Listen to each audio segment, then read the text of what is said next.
Hi friends, welcome to Sneha Swad secret. ನಾನು ಇವತ್ತು ನಿಮಗೆ ರಿಚ್ ಪ್ರೋಟೀನ್ ಇರುವಂಥ ಡಬಲ್ ಬೀನ್ಸ್ ಕುರ್ಮಾ ಹೇಗೆ ಮಾಡೋದು ಅಂತ ತೋರಿಸ್ತೀನಿ ಫ್ರೆಂಡ್ಸ್. ಇದು ತೋರಿಸೋಕೆ ಮುಂಚೆ ಇನ್ನೂ ನನ್ನ ಚಾನಲ್ಗೆ ಸಬ್ಸ್ಕ್ರೈಬ್ ಆಗಿಲ್ಲ, ಬೇಗ ಸಬ್ಸ್ಕ್ರೈಬ್ ಆಗಿ. ಇವಾಗ ಹೇಗೆ ಮಾಡೋದು ಅಂತ ಸ್ಟಾರ್ಟ್ ಮಾಡೋಣ. ನಾನಿಲ್ಲಿ 1/4 kg ಅಷ್ಟು ಡಬಲ್ ಬೀನ್ಸ್ನ ಓವರ್ ನೈಟ್ ನೆನೆಸಿಟ್ಕೊಂಡಿದ್ದೀನಿ. ಕ್ಲೀನಾಗಿ ಎಲ್ಲ ನೆಂದಿದೆ. ಇವಾಗ ಇದನ್ನು ಒಂದು ಕುಕ್ಕರ್ಗೆ ಹಾಕ್ಕೊಬಿಡೋಣ. ಕುಕ್ಕರ್ಗೆ ಹಾಕ್ಕೊಂಡು ಇದು ಎಷ್ಟು ಮುಳುಗುತ್ತೆ ಅಷ್ಟು ಮಾತ್ರ ನೀರು ಹಾಕ್ಕೊಳ್ಳೋಣ. ರುಚಿಗೆ ತಕ್ಕಷ್ಟು ಉಪ್ಪು ಹಾಕ್ತಾ ಇದ್ದೀನಿ.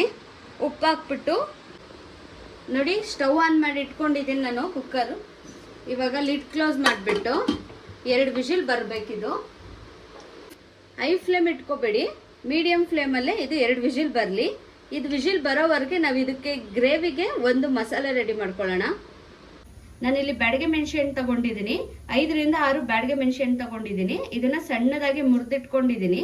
ಯಾಕಪ್ಪ ಅಂತಂದ್ರೆ ಎಣ್ಣೆಲಿ ಫ್ರೈ ಆಗುವಾಗ ಚೆನ್ನಾಗಿ ಅದು ಬೇಯಲಿ ಅಂತ ಹೇಳ್ಬಿಟ್ಟು. ಉದ್ದುದ್ದ ಇದ್ರೆ ಅದು ಬೇಯಲ್ಲ, ಕ್ಲೀನಾಗಿ ಫ್ರೈ ಆಗಲ್ಲ. ಧನಿಯಾ ತಗೊಂಡಿದ್ದೀನಿ, 1 ದೊಡ್ಡ ಸ್ಪೂನಲ್ಲಿ ಧನಿಯಾ. ಹಾಗೇನೆ 1 ಗೆಡ್ಡೆ ಬೆಳ್ಳುಳ್ಳಿ ತಗೊಂಡಿದ್ದೀನಿ. ಒಂದೇ 1 ದೊಡ್ಡ ಇಂಚಷ್ಟು ಶುಂಠಿ, 1/4 ಸ್ಪೂನ್ ಅಷ್ಟು ಸೋಂಪು, 5 ರಿಂದ 6 ಲವಂಗ, 1 3 ತುಂಡಷ್ಟು ಚಕ್ಕೆ. ತೆಂಗಿನಕಾಯಿ ತಗೊಂಡಿದ್ದೀನಿ, 2 ಪೀಸ್ ಅಷ್ಟು ತೆಂಗಿನಕಾಯಿ. ಇದನ್ನ ಸಣ್ಣದಾಗಿ ಕಟ್ ಮಾಡಿ ಇಟ್ಕೊಂಡಿದ್ದೀನಿ. ಒಂದು ಸ್ವಲ್ಪ ಸಾಕು ತೆಂಗಿನಕಾಯಿ. ಹಾಗೆ ಅರ್ಧ ಈರುಳ್ಳಿ, 2 ಟೊಮೆಟೊ, ಇದನ್ನು ಸಣ್ಣದಾಗಿ ಕಟ್ ಮಾಡಿ ಇಟ್ಕೊಂಡಿದ್ದೀನಿ. ಇದನ್ನು ನಾವು ಫ್ರೈ ಮಾಡ್ಕೋಬೇಕು. ಇವಾಗ ಮೊದಲಿಗೆ ನೋಡಿ, ಸ್ಟವ್ ಆನ್ ಮಾಡ್ಕೊಂಡು ಒಂದು ಪ್ಯಾನ್ ಇಟ್ಕೊಂಡಿದ್ದೀನಿ. ಆ ಪ್ಯಾನ್ಗೆ ಜಾಸ್ತಿ ಏನು ಹೆಚ್ಚಬೇಡ, 2 ರಿಂದ 3 ಸ್ಪೂನ್ ಅಷ್ಟು ಮಾತ್ರ ಆಯಿಲ್ ಹಾಕೊಳ್ಳೋಣ. ಆಯಿಲ್ ಚೆನ್ನಾಗಿ ಕಾಯಿಲಿ. ನೋಡಿ, ಆಯಿಲ್ ಕಾದ್ಮೇಲೆ ಒಂದೊಂದೇ ಸ್ಪೈಸಸ್ನ ನಾನು ಎಣ್ಣೆಗೆ ಹಾಕೋತಾ ಇದ್ದೀನಿ. ನೋಡಿ, ನಿಮಗೆ ಕಾಣಿಸ್ತಾ ಇರ್ಬೋದು, ಸ್ವಲ್ಪ ಆಯಿಲ್ ಹಾಕೊಂಡು ಚೆನ್ನಾಗಿ ಅದನ್ನ ಫ್ರೈ ಮಾಡ್ಕೋಬೇಕು. ಇವಾಗ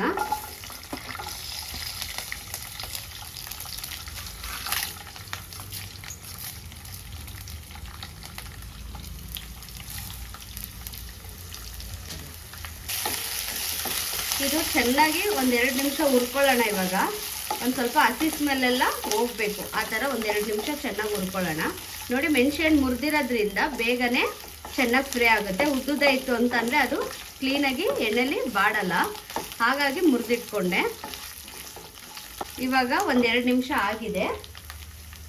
ಈ ಟೈಮಲ್ಲಿ ನೋಡಿ, ನಾನು ಇದನ್ನು ಆ್ಯಡ್ ಮಾಡ್ಕೋತೀನಿ. ಈರುಳ್ಳಿ, ಟೊಮೆಟೊ, ತೆಂಗಿನಕಾಯಿ ತೋರಿಸಿದ್ನಲ್ಲ, ಇದಿಷ್ಟನ್ನು ಹಾಕ್ಕೊಬಿಡೋಣ. ಇದಿಷ್ಟನ್ನು ಹಾಕ್ಕೊಂಡು ಇದನ್ನು ಅಷ್ಟೇ 1-2 ನಿಮಿಷ ಹುರ್ಕೋಬೇಕು. ಇದು ಬೇಗ ಫ್ರೈ ಆಗಲಿ ಅಂತ ಹೇಳ್ಬಿಟ್ಟು ನಾನು ರುಚಿಗೆ ತಕ್ಕಷ್ಟು ಒಂದು ಸ್ವಲ್ಪ ಉಪ್ಪು ಹಾಕ್ತಾ ಇದ್ದೀನಿ. ಹಾಗೆಯೇ ಅರಿಶಿನ ಹಾಕ್ತಾ ಇದ್ದೀನಿ. 1-2 ನಿಮಿಷ ಇದನ್ನು ಚೆನ್ನಾಗಿ ಬಾಡಿಸೋಣ. ಹಸಿ ಎಲ್ಲ ಹೋಗಬೇಕು. ಟೊಮೊಟೊ ಎಲ್ಲ ಸ್ಮ್ಯಾಶ್ ಆಗೋ ಥರ ನೋಡಿ ಚೆನ್ನಾಗಿ ಕುಕ್ ಆಗಿದೆ. ಈ ಟೈಮಲ್ಲಿ ನಾನು ಸ್ಟವ್ ಆಫ್ ಮಾಡಿಬಿಟ್ಟು ಇದು ಕಂಪ್ಲೀಟಾಗಿ ಆರಬೇಕು. ಆರಾಕ್ಬಿಡೋಣ. ಇವಾಗ ನೋಡಿ, ಕಂಪ್ಲೀಟಾಗಿ ಫುಲ್ಲು ತಣ್ಣಗಾಗಿದೆ. ಇವಾಗ ಇದೆಲ್ಲನೂ ಒಂದು ಮಿಕ್ಸಿ ಜಾರ್ಗೆ ಹಾಕ್ಕೊಂಡು ನೈಸ್ಗೆ ಫೈನ್ ಪೇಸ್ಟ್ ಮಾಡ್ಕೋಬೇಕು. ಇವಾಗ ನಾನು ಮಿಕ್ಸಿ ಜಾರ್ಗೆ ಹಾಕೋತಾ ಇದ್ದೀನಿ.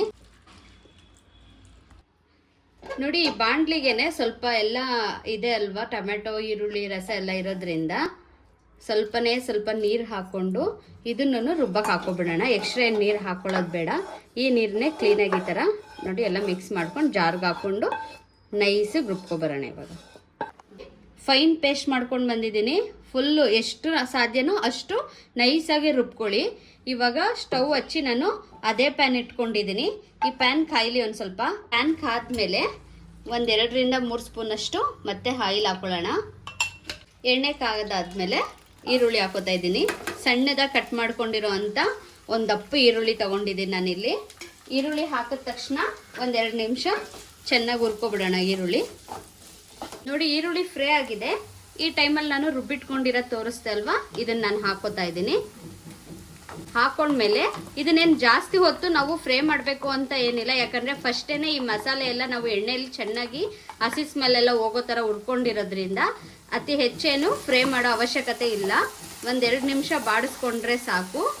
ಇವಾಗ ಇದಕ್ಕೇನೆ ನಾನು ಆವಾಗಲೇ ತೋರಿಸ್ದೆ ಅಲ್ವಾ, ನಾನು ಕುಕ್ಕರಲ್ಲಿ 2 ವಿಷಿಲ್ ಹೊಡ್ಸೋಣ ಅಂತ ಹೇಳ್ಬಿಟ್ಟು. ನೋಡಿ, ಕುಕ್ಕರಲ್ಲಿ 2 ವಿಷಿಲ್ ಹೊಡಿಸ್ಬಿಟ್ಟು ಇದು ಕಂಪ್ಲೀಟಾಗಿ ಚೆನ್ನಾಗಿ ಸಾಫ್ಟಾಗಿ ಬೆಂದಿದೆ. ಇವಾಗ ಇದ್ರ ನೀರನ್ನ ಚೆಲ್ಲೋದು ಬೇಡ.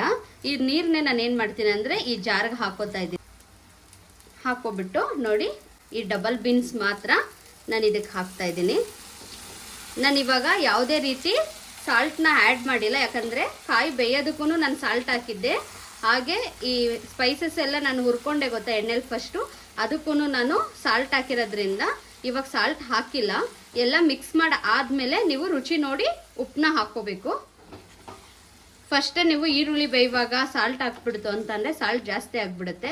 ನೆನಪಲ್ಲಿ ಇಟ್ಕೊಳ್ಳಿ, 2 ಟೈಮ್ ಆಲ್ರೆಡಿ ನಾವು ಸಾಲ್ಟ್ ಹಾಕಿರೋದ್ರಿಂದ ಹಾಕೋದು ಬೇಡ. ನೋಡಿ ಇವಾಗ ಈ ಜಾರಲ್ಲಿರೋ ನೀರೆಲ್ಲ ನಾನು ಹಾಕ್ಕೋತಾ ಇದ್ದೀನಿ ಕ್ಲೀನಾಗಿ. ಈ ಥರ ನೋಡಿ, ಅದರಲ್ಲೂ ಮಸಾಲೆ ಎಲ್ಲ ಇರುತ್ತಲ್ವಾ, ಅದಕ್ಕೇ ಕ್ಲೀನಾಗಿ ಒಂದ್ಸಲ ನೋಡಿ ಈ ಮಸಾಲೆ ಎಲ್ಲ ಬರೋ ಥರ ಈ ಥರ ಮಿಕ್ಸ್ ಮಾಡ್ಕೊಬಿಡೋಣ. ಮಿಕ್ಸ್ ಮಾಡಿಕೊಂಡು ನಿಮ್ಗೇನಾದರೂ ಗ್ರೇವಿ ತಿಕ್ನೆಸ್ ಬೇಕು ಅಂತಂದರೆ ಈ ನೀರನ್ನ ಜಾಸ್ತಿ ಹಾಕ್ಕೋಬೇಡಿ. ನಿಮ್ಗೇನಾದರೂ ಗ್ರೇವಿ ಸ್ವಲ್ಪ ಬೇಕು ಅಂತ ಅಂದರೆ ನೀವು ಇಲ್ಲಿರೋ ಅಂಥ ನೀರೆಲ್ಲ ಹಾಕ್ಕೊಳ್ಳಿ. ನಿಮಗೆ ಗೊತ್ತಾಗುತ್ತಲ್ವ ಅಳತೆ, ಆ ಅಳತೆಲೆ ಹಾಕ್ಕೊಳ್ಳಿ. ನೋಡಿ ಕ್ಲೀನಾಗಿ ಮಿಕ್ಸ್ ಮಾಡೋಣ. ಯಾಕಂದರೆ ಇದು ಸ್ವಲ್ಪ ಗ್ರೇವಿನೇ ಇದ್ದರೆ ತುಂಬ ಚೆನ್ನಾಗಿರುತ್ತೆ. ದೋಸೆ, ಚಪಾತಿ, ಪೂರಿ ಎಲ್ಲದ್ರ ಜೊತೆ ಸರ್ವ್ ಮಾಡ್ಬೋದು ನೀವು ಇದನ್ನು. ತುಂಬ ಡ್ರೈ ಆಯಿತು ಅಂತ ಅಂದರೆ ಇದು ಅಷ್ಟು ಚೆನ್ನಾಗಿರಲ್ಲ. ಒಂದು ಸ್ವಲ್ಪನಾದರೂ ಗ್ರೇವಿ ಇರಲೇಬೇಕು, ಇದು ಆವಾಗಲೇ ಚೆನ್ನಾಗಿರುತ್ತೆ. ಈ ಟೈಮಲ್ಲಿ ನೀವು ಉಪ್ಪು ಚೆಕ್ ಮಾಡ್ಕೊಳ್ಳಿ, ಖಾರ ಉಪ್ಪು ಎರಡೂ. ಕ್ಲೀನಾಗಿ ನೀರೆಲ್ಲ ಹಾಕ್ಕೊಂಡ್ಮೇಲೆ ಒಂದ್ಸಲ ಮಿಕ್ಸ್ ಆದಮೇಲೆ ನೀವು ಉಪ್ಪು ಖಾರ ಚೆಕ್ ಮಾಡ್ಕೊಳ್ಳಿ ಅಂತ ಹೇಳಿದೆ ಅಲ್ವಾ. ಸಾಲ್ಟ್ ಏನಾದ್ರು ಕಡಿಮೆ ಇತ್ತಂದರೆ ಸಾಲ್ಟ್ ಹಾಕೊಳ್ಳಿ. ನಾನು ಇದಕ್ಕೆ ಯಾವುದೇ ರೀತಿ ಗುಂಟೂರು ಯೂಸ್ ಮಾಡಿಲ್ಲ ಖಾರ ಬರೋಕ್ಕೆ, ಬರೀ ಬ್ಯಾಡಿಗೆ ಮಾತ್ರ ಯೂಸ್ ಮಾಡಿರೋದು. ನೀವೇನಾದರೂ ಸ್ವಲ್ಪ ಜಾಸ್ತಿ ಸ್ಪೈಸಿ ಆಗಬೇಕು, ಖಾರವಾಗಿ ಚುರುಕಾಗಬೇಕು ಅಂತ ಅಂದರೆ ನೀವು ಇದಕ್ಕೆ ಚಿಲ್ಲಿ ಪೌಡ್ರ್ ಇವಾಗ ಆ್ಯಡ್ ಮಾಡ್ಕೋಬೋದು. ಇಲ್ಲ ಬೇಡ ನನಗೆ ಮೈಲ್ಡಾಗಿ ಇರಲಿ ಅಂತಂದರೆ ನಾನು ತೋರಿಸಿರೋ ಅಂಥ ಅಳತೆ ಕರೆಕ್ಟಾಗಿರುತ್ತೆ ಫ್ರೆಂಡ್ಸ್. ನಾನು ಇವಾಗ ಬರೀ 1/4 kg ಡಬಲ್ ಬೀನ್ಸಿಗೆ ಮಾತ್ರ ನಾನು ತೋರಿಸ್ತಾ ಇರೋದು. ನಿಮ್ಗೇನಾದರೂ ಜಾಸ್ತಿ ಕ್ವಾಂಟಿಟಿ ಬೇಕು ಅಂತ ಅಂದರೆ ನಾನು ತೋರಿಸಿರೋ ಅಂಥ ಇಂಗ್ರೀಡಿಯೆಂಟ್ಸ್ನ 1 to ಡಬಲ್ ಮಾಡಿಕೊಂಡ್ರೆ ನೀವು ಅರ್ಧ kg ಬೇಕಂತ ಅಂದರೆ ಅರ್ಧ kg ಮಾಡ್ಕೋಬೋದು. ನಾನು ಹೇಳೋ ಥರನೇ ನೀವು ಮಾಡಿದ್ರೆ ಪರ್ಫೆಕ್ಟಾಗಿ ಬರುತ್ತೆ. ಕೈ ಬಿಡದೆ ಇದು ಕುದಿ ಬರೋವರೆಗೂ ತೋಳ್ಸೋಣ. ನೋಡಿ ಕುದಿ ಬರ್ತಾ ಇದೆ ಅಲ್ವಾ, ಈ ಟೈಮಲ್ಲಿ ಲಿಡ್ ಕ್ಲೋಸ್ ಮಾಡಿಬಿಟ್ಟು ನೋಡಿ ಸಿಮ್ಮಲ್ಲೇ ಇಟ್ಬಿಡ್ತಿದ್ದೀನಿ. ಸಿಮ್ಮಲ್ಲೇ ಒಂದು 10 minutes ಇದು ಚೆನ್ನಾಗಿ ಕುಕ್ ಆಗಬೇಕು. ಗ್ರೇವಿ ಇನ್ನೂ ಥಿಕ್ನೆಸ್ ಬರಬೇಕು. ಉಪ್ಪು ಖಾರ ಎಲ್ಲ ಡಬಲ್ ಬೀನ್ಸ್ಗೆ ಹಿಡಿಯೋ ಥರ ಒಂದು 10 ನಿಮಿಷ ಚೆನ್ನಾಗಿ ಕುಕ್ ಆಗಕ್ಕೆ ಬಿಡೋಣ. ಇವಾಗ ನೋಡಿ 10 ನಿಮಿಷ ಆಗಿದೆ. ನಾನು ಲಿಡ್ ಓಪನ್ ಮಾಡ್ತಾ ಇದ್ದೀನಿ. ಸ್ವಲ್ಪ ಲೈಟಾಗಿ ಎಣ್ಣೆ ಬಿಟ್ಕೊಂಡಿದೆ, ಈ ಟೈಮಲ್ಲಿ ಆಗಿದೆ ಅಂತ ಅರ್ಥ. ಒಂದು ಕಡೆಯಿಂದ ಮಿಕ್ಸ್ ಮಾಡ್ತಾ ಇದ್ದೀನಿ. ನೋಡಿ ನಿಮಗೆ ಕಾಣಿಸ್ತಾ ಇದೆಯಾ, ಗ್ರೇವಿ ಸೂಪರಾಗಿ ಆಗಿದೆ. ಈ ಟೈಮಲ್ಲಿ ನಾನು ನಿಮಗೆ ಇದು ಆಪ್ಷನಲ್ ಬೇಕಂದರೆ ಹಾಕ್ಕೋಬೋದು. ನಾನು ಸ್ವಲ್ಪ ಕೊತ್ತಂಬರಿ ಸೊಪ್ಪು ಹಾಕ್ತಾ ಇದ್ದೀನಿ. ಇಲ್ಲ ಇದು ಬೇಡ ಕೊತ್ತಂಬರಿ ಸೊಪ್ಪು ಅಂದರೆ ನೀವು ಕಸೂರಿ ಮೇಥಿನಾದರೂ ನೀವು ಹಾಕ್ಕೋಬೋದು. ಕೊತ್ತಂಬರಿ ಸೊಪ್ಪು ಹಾಕಿದ್ಮೇಲೆ ಕ್ಲೀನಾಗಿ ಒಂದ್ಸಲ ಮಿಕ್ಸ್ ಮಾಡೋಣ. ಮಿಕ್ಸ್ ಮಾಡ್ತು ಅಂತ ಅಂದರೆ ನೋಡಿ ಇವತ್ತಿನ double beans gravy or kurma ready ಆಯಿತು. ನಾನು ಇವಾಗ ಸ್ಟವ್ ಆಫ್ ಮಾಡ್ತಾ ಇದ್ದೀನಿ. ಸ್ಟವ್ ಆಫ್ ಮಾಡಿಬಿಟ್ಟು ಇವಾಗ ಸರ್ವ್ ಮಾಡೋಣ. ನೋಡಿ ಗ್ರೇವಿ ಸೂಪರಾಗಿದೆ. ಇವಾಗ ನಾನು ಸರ್ವ್ ಮಾಡ್ತಾ ಇದ್ದೀನಿ. ಇದು ನೀವು ಗ್ರೇವಿ ಅಂತನಾದರೂ ಕರಿಬೋದು, ಕುರ್ಮಾ ಅಂತನಾದರೂ ಕರಿಬೋದು. ನೋಡಿ ಸರ್ವ್ ಮಾಡ್ತಾ ಇದ್ದೀನಿ, ಎಷ್ಟು ಸೂಪರಾಗಿ ಬಂದಿದೆ ಅಲ್ಲ. ಇದು ಚಪಾತಿ ಜೊತೆ, ದೋಸೆ ಜೊತೆಗಂತೂ, ರೊಟ್ಟಿ ಎಲ್ಲದ್ರ ಜೊತೆ ಬೆಸ್ಟ್ ಕಾಂಬಿನೇಷನ್ ಅಂತಲೇ ಹೇಳ್ಬೋದು. ನೋಡಿ ಇವತ್ತು ನಾನು ಮಾಡಿರುವಂಥ ರೆಸಿಪಿ ನಿಮ್ಮೆಲ್ರಿಗೂ ಇಷ್ಟ ಆದರೆ ನೀವು ಒಂದ್ಸಲ ಮನೇಲಿ ಟ್ರೈ ಮಾಡಿ ಹೇಗಿತ್ತು ಅಂತ ನನಗೆ ಕಮೆಂಟ್ ಮಾಡಿ ಫ್ರೆಂಡ್ಸ್. ಹಾಗೆಯೇ ಇನ್ನೂ ಯಾರು ನನ್ನ ಚಾನಲ್ಗೆ ಸಬ್ಸ್ಕ್ರೈಬ್ ಆಗಿಲ್ಲ ಬೇಗ ಸಬ್ಸ್ಕ್ರೈಬ್ ಆಗಿ. ಆಲ್ರೆಡಿ ಸಬ್ಸ್ಕ್ರೈಬ್ ಆಗಿರೋರು ಬೆಲ್ಲೈಕನ್ ಕ್ಲಿಕ್ ಮಾಡೋದನ್ನು ಮರಿಬೇಡಿ ಫ್ರೆಂಡ್ಸ್. ಬಾಯ್.